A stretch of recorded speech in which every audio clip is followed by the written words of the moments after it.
Cet album cycle 2 a pour titre La petite tortue gardienne du ciel. Auteur François Béget, les illustrations sont de Clotilde Bernot. Tout allait bien au pays de l'île de Nitakinan, sur le dos de la grande tortue. Voilà déjà 2 ans que Pémola avait donné naissance à une petite fille, Tana.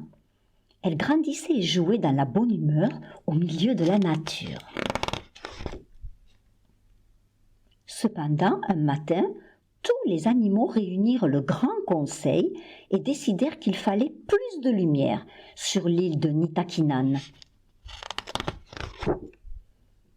Après des heures de discussion, ils chargèrent alors la petite tortue, la plus maligne d'entre eux, de trouver une solution à ce manque de clarté. Ingénieuse, la petite tortue saisit de grands éclairs qui parcouraient la voûte céleste et fabriqua une boule de feu qu'elle fixa dans le ciel. Ainsi fut créé le soleil. Cela ne suffisait pas. Le Grand Conseil se rendit compte que toutes les parties de la grande île n'étaient pas bien éclairées. Ils se réunirent à nouveau en présence de Wawaron, le penseur. Après d'intenses réflexions, ce dernier décida de donner un mouvement au soleil. La tortue des marais fut choisie pour hisser le soleil au-dessus de la grande île.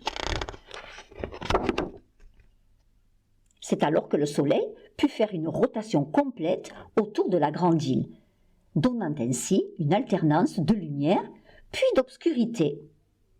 Ainsi fut recréé le jour et la nuit. Mais voilà que la nuit s'installa trop longtemps et leur parut trop sombre. Plus personne sur la grande île ne pouvait voir. Les animaux se perdaient dans les bois. Tana n'osait plus jouer dans l'herbe verdoyante. Personne ne sortait. Alors, la petite tortue fut mandatée pour trouver une amie au soleil afin d'éclairer la nuit. Elle créa la lune, qui devint la douce compagne du soleil.